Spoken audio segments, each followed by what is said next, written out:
Need not Dodge fan. Okay, I'm not gonna recreate a fucking blonde redhead in. Okay, but if you got the reference, you're fucking cool. So Basic Taste. I tried to do this video a couple times before, and they all ended up too rambly. So let's give it another go. So, Basic Taste. Why does it have to exist? Why does the dichotomy between basic taste and refined taste exist? Furthermore, let's talk about guilty pleasures here as well, because I think basic taste, give the word guilty pleasure comes from this idea that we, derive pleasure from something, but also guilt, right? It's in the word. But why is there the guilt? Why does the guilt exist? Well, I think it's because those things are basic, and why is being basic bad?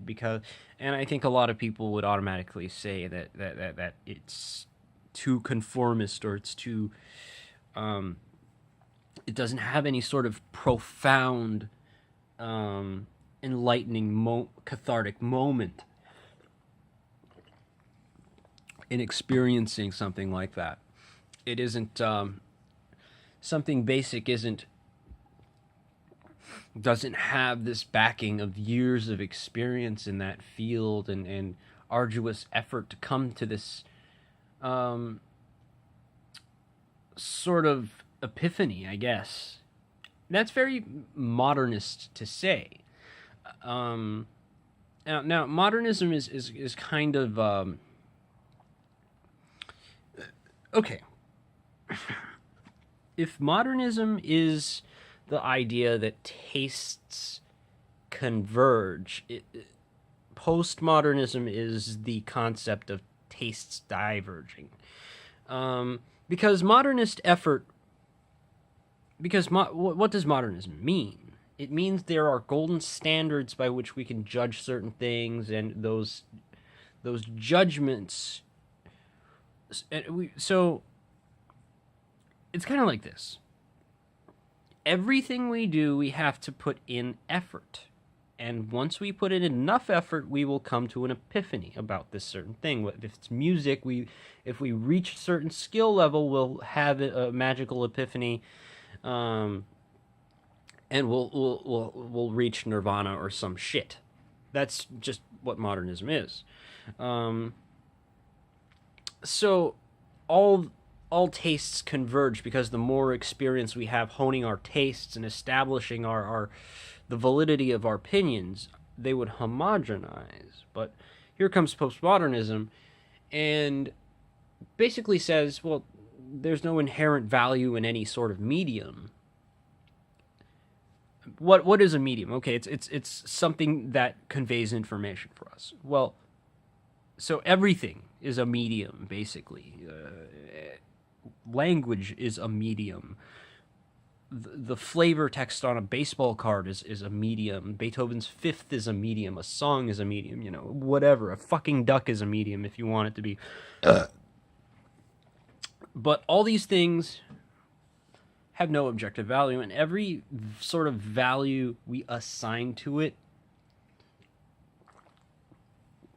is inherently just like your opinion, man. And that's kind of the whole point of postmodernism. Why is it though?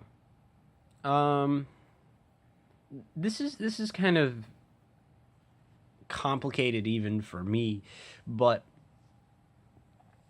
yes, it's complicated even for the likes of me. Yes, you lowly peasants will not understand, surely. Okay. No, but like, it's kind of like this. Only intention exists. Intention with an S, not a T. That's your homework. Look it up. Look up the guy who invented the word intention. Look it up. But so let's get into something really I don't know, something very fundamental about language. So every language we speak, we define certain things. Now this is going to be important later on as well, and I'm going to reference this. So take notes. Let's say I got my Telecaster right here. This good guitar. Makes me want to play country music. Anyway, so Telecaster, right? Well, once we define Telecaster, we define all other things that don't meet the criteria of a Telecaster. That is, like, the particular body shape, the single cutout thing, the two pickups. Well, not necessarily a two pickup configuration, I guess. It's more like the body shape and the general kind of features make it a Tele. Anyway, we define all other things as not a Tele. Okay, not a Telecaster. So a Gibson Les Paul, not a Telecaster. An Ibanez fucking gem, not a Telecaster. How do we make this distinction? We make the distinction through intention, right? What is intention? It is what makes a Telecaster to you. What makes a Telecaster? Is it the two pickup configuration? Is it the scale length? Is it the body shape? Or is it the aesthetics? That kind of shit. Those collective elements make the Telecaster a Telecaster to you, but not everyone. And here's why. Because language ultimately governs how we think. Because let's talk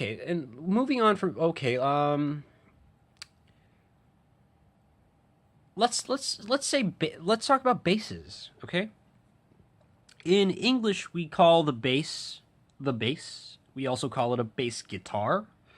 So, in a sense, the bass is a guitar. It's just by being a bass guitar, it has the bass part kind of gives it additional connotations that would differentiate it from a plain guitar. A baritone guitar has the baritone part, and that's why it's tuned to B, from B to B, not E to E. Likewise, the bass is generally tuned an octave below in standard tuning. But in Japanese, there is no bass guitar. There is only the bass, and that's why if you say bass guitar in Japan, people look at you funny. They'll probably get what you mean, but they might think of a Fender Bass 6 or something like that, because there is no relationship there's no likeness between the bass and the guitar in Japanese. Those connotations of a relationship are gone. It's kind of like in French. A potato is called apple of the ground. But I don't think in English, with our word potato as opposed to apple, I don't think we would have this correlation. The language wouldn't suggest that a potato is a certain kind of apple. At least with English in a vacuum, with the context. So everything can only define itself through context. And I think in a way that means all value we can garner from these things can also only exist within this context. So everything is contextual, but then we get into the second layer of language, and that's what language means to us. Because at the end of the day, the Telecaster, the thing, can mean certain things to me. Like, for me, it's the single coil sound, and, the body shape and the kind of feel of a Tele that makes it a Tele. I wouldn't give much a shit about the bridge or the scale length, really, or even the neck, as long as it has the sound of a Tele and it at least vaguely resembles the shape of a Tele. I don't give a shit. In fact, if I could get the Tele sound out of a Les Paul, I would probably just end up buying that. But all that aside for a second, right? So I defined what I think a Tele is, but There's a Jim Root Telecaster, right? The Jim Root Telecaster has 2 EMG humbuckers. And it sounds nothing like a Telecaster. But it's called a Telecaster because Fender says so. Because Fender has their own terms as to what a Telecaster may be, and other people do as well. I wouldn't consider the Jim Root Telecaster a Telecaster simply because it does not sound like a Telecaster and it does not have the single coil configuration. It's as a Telecaster, it's a failure to me. But it's a Telecaster nonetheless, at least in terms of language. But the intention of the Telecaster does not exist for me. That's my point. So all things that we attribute, so anything that a given word means to us differs from person to person. And that's my point. We cannot even maintain the consistency of language at this contextual level because we will interpret it in different ways. Well, what I'm trying to say with all of this is that nothing, ain't nothing mean shit. Fucking, if I start calling a Telecaster a Stratocaster, it's a fucking Stratocaster, at least in my fucking world.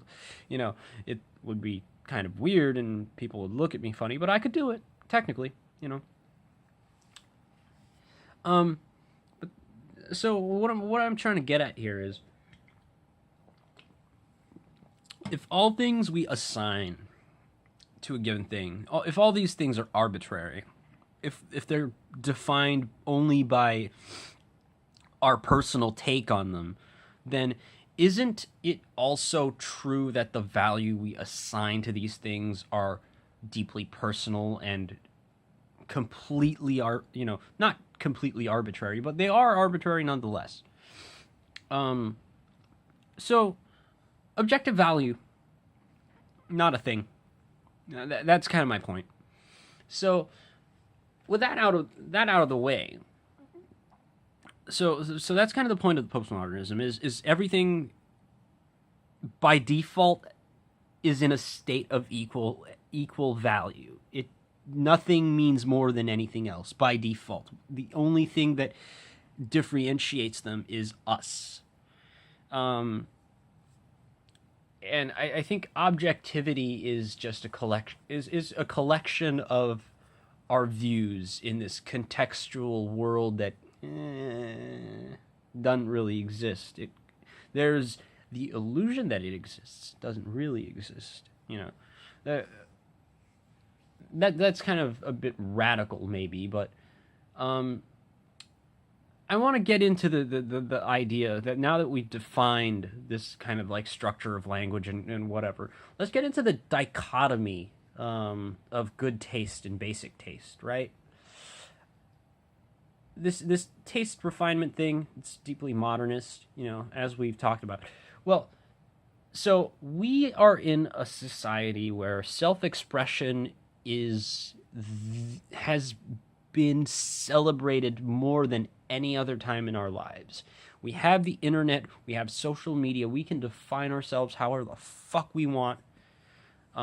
You can fuck whoever you want. Well, at least, it's easier to fuck anyone you want nowadays, right? I mean, think about like just 20 years ago. Was it quite as easy to do something as it is now? No. That's, if you think that's a good thing or if you think it's a bad thing, that's, not my point. De facto, it's just easier. Anyway, so we have this very like divergent kind of form of self-expression and opinions. We have this celebration of diversity. That's a very kind of postmodern thing, because all tastes diverge into personal, we define everything personally. But we also have, through this kind of capitalist zeitgeist, we also have the concept of modernist enlightenment. So everything converges, and everything converges to good taste. So A guilty pleasure is the contradiction, is the frustration, the double bind that occurs between modernist enlightenment and postmodern self-expression, or divergence, basically. So we are told that it's good to diverge, but we are also told it's good to converge, and therein lies the issue, is that between these two diametrically opposed philosophies, we are caught in a double bind. We don't know which to say yes to, and that's why guilty pleasures exist. So what does that all fucking mean? Hey, Tony, what fuck does this all mean, man? Well,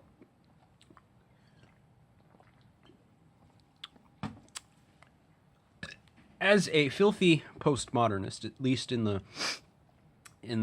field of art, I think good taste is just having your criteria straight. Like, if you have music you like, you want to explain the criteria that of the music that you like as clear as possible. And that's kind of, and use modernist enlightenment, or effort, put the effort in to making those criteria clear, i.e. learning about music theory. Okay? And here's the thing about music theory that let me just fucking throw this in. Music theory isn't prescriptive. It doesn't tell you what to do. It's descriptive. If you do A, then B happens. It's the phenomenology of music. I mean that sounds sort of like this fucking liberal trash, blah blah, But why do we learn about attention notes? Why do we learn about avoid notes? Why do we learn about modes, and why do we learn about diatonic chord progressions, etc., etc.? Why do we learn about the function of each degree in a scale and their associated chords? It's because we know if we play, say, if we play a fourth. If we play a fourth on a one major chord, it creates dissonance. It's stuff like that. But, well, no one said dissonance is bad. If you like the sound of dissonance, and there are a lot of people who do, including me, you make that dissonance. But what music theory gives us is the ability to use dissonance, because precisely it defines what harmony can be. So you can stack on a one major chord. Let's take a one major chord. All right, let's just some grade A shit right here, my man. That I'm telling you here. All right, there you go. If we have a one major chord, let's say it's a C, right? We got the 1, 3, 5, 7, 9. You got 13.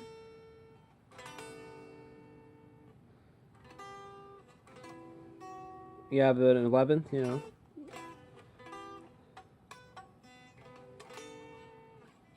And let's say we take that to 2 minor,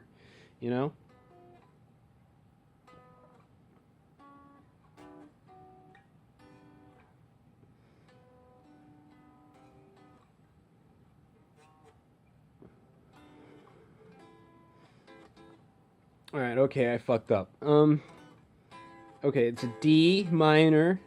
Okay, we got the 1, we got the 3, we got the 5, we got the 7, we got the 9, 11 if you want.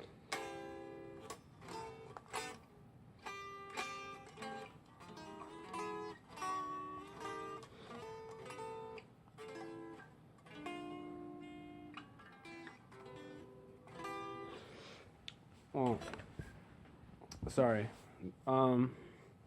But anyway, my point is, we learn what sounds good, but we can use that to make shit sound bad. It doesn't really matter what you do with musical theory. But my point is this: what does like what makes you like the music that you do? I don't think a lot of people can answer that.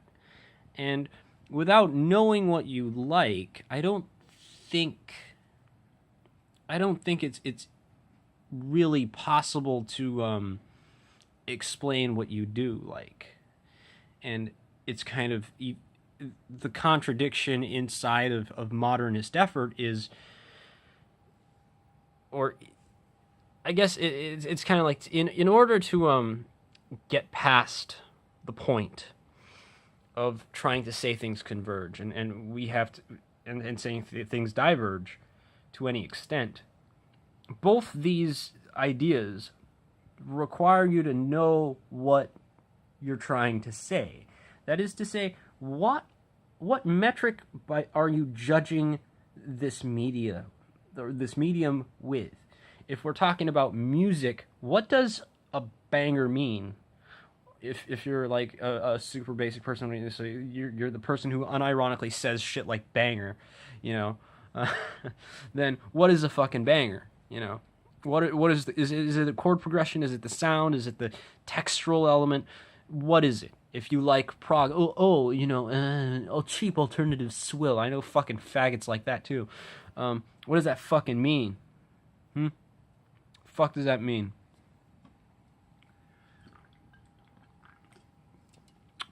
But this is like me being that kid making YouTube. Hey, I'd like to make a YouTube video about my airsoft gun. This is a 1911. It's got 370 FPS, and it would probably beat the fuck out of Billy in school who took my lunch money. Stop taking my lunch money, Billy. You know, some shit like that. You know. But yeah. I just see. I think there's. I don't give a shit about like. It's just kind of like Okay, I'm like well like it's like totally okay. What I mean is, people who try to objectively justify their tastes are getting it wrong. If you want to even do that, do you even have the criteria by which you can do these things? If you do, then maybe it's, you know, understandable. It's just that I think in a lot of cases, the people who try to argue that their taste is objectively good or something, they don't really know what the fuck they're talking about. And I think that's kind of funny. It's just, for me, it settles much better to think that all taste is arbitrary and whatever we get from something is just whatever we get from it. Maybe there's additional information that we acquire in life that'll change our outlook on things, but that doesn't create any sort of contradiction. It just means that we have additional information in our categorization of what, you know, our value judgments just change. Maybe the standards, the value, you know, the metrics changed. Maybe our assessment changed through additional data, making the assessment more clear. But it doesn't matter, you know. You do whatever the fuck you want. It just doesn't. I just don't try to argue that anyone's taste is better than anyone else's. Maybe is my point. I don't know. I guess that's my point. Yeah. Well, anyway, that was another quality upload from your Tone Meister, bud. Let me. I don't know. I got like a bit of.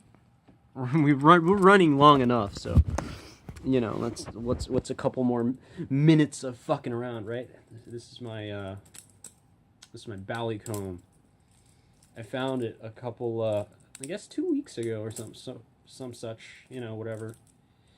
Nice little toy, although it's like a cheap Chinese charmer, you know, whatever. Here's, yeah, it's this is. Did you think this was a video about? Did you think this was a video about postmodern versus modernist expression, and the kind of psychological contradiction that makes us, whatever. This is a Balisong video now, bitch. Whoa. Okay. I'm gonna focus on doing the double helix now. The double helix is a helix. That's not a helix. That's just a general. Right? You know what a helix is, right? It's this kind of move, although it's kind of a clunky, and I'm scared to do it because this one's a real one. Bradley Kimura, by the way, the double helix adds the step of putting that index rollover in there, like that. Anyway, the Bradley Kimura, it's a good knife. It's just kind of like the stainless handles are a bit heavy, some people say. I think it makes it balance a bit weird for a Bally, but honestly, it's not so bad. It's just, you just have to make a couple adjustments. I used to have a Microtech Tachyon that I sold, disappointingly. And that flipped a little better than this, but, it's the only Bally I have that's flippable. Because my other Balisong is a shower, not a grower. Or whatever. Metal Mark. Microtech Metal Mark. It's got this weird shape and this really interesting, kind of like a Tonto recurve. I don't know what to call this. It's like a drop point, Tonto. It's got that Tonto edge. It's got like a nice recurve, like almost like a kukuri. I don't know what to call these. But yeah, it looks interesting. It's very high quality stuff, and that's why I like it. Whatever. Let's just go through my fixed blades now because fuck it. My Brous Blades Striker, because I like edgy Bowie knives. This just has like a really nice ergonomic grip. It just feels nice in the hand to handle. Handle scales are just magnificently machined, and just feels really nice no matter what position you're in. I would assume this is kind of the primary, what was it, Ted Brous? Whoever the guy who designed this, had in mind. It's a really nice fixed blade. Comes with a nice Kydex sheath. I have my Ontario. It's kind of like, I really enjoy knives, but they're mostly kind of like, I just look at them. I rarely, they're kind of like novelty box openers to me. I always just really like stuff that you can fiddle with your hands. This is a Rat 7. It's the least, I think it's the least kind of like a conspicuous knife you can get. What I mean is it doesn't really scream like, Walmart, Mall Ninja kind of. For me, it's kind of like a proper survivalist's blade, why not have one, why not, have a proper, like, every man should own a proper survivalist knife for certain things. Anyway, that's it for fixed blades, I think, yeah. So, ZT200, Ken Onion Design, one of my favorite knife designers, just because of the fucking beautiful, overall, just, I shouldn't be doing that. It just has a really nice kind of form factor. It just looks really elegant to me, despite the kind of like the edgelord, tactical kind of connotation that this design might have.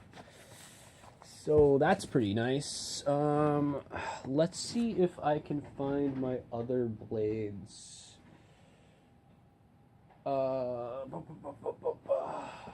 I know I have my Kershaw Shallot, but I also have a Spyderco Tenacious. I mean, it's Spyderco Tenacious. At this point, it's kind of a fucking classic, There you go, Kershaw Shallot. solid folder, I guess. It's you know, mostly I bought it because it fits in a wallet. You know, it's really thin, just because it's a full stainless construction. 410 stainless on the handle. It's kind of some kind of Sandvik steel, I think, on the blade. The Microtech and the ZT are 154 cm. I think this is a Sandvik steel as well. You know, this is basically just a Kershaw knife. So it's the same as the shallot material-wise. This is, I think, D2, and this is 1095. So, you know, I don't really, I really usually like the high carbon shit, you know. I mean, I want an S30V blade, but, you know, those don't come cheap, so. Yeah. Did I? Yeah, I put it back in my little. I also have a Victorinox, but I mainly just use that for like guitar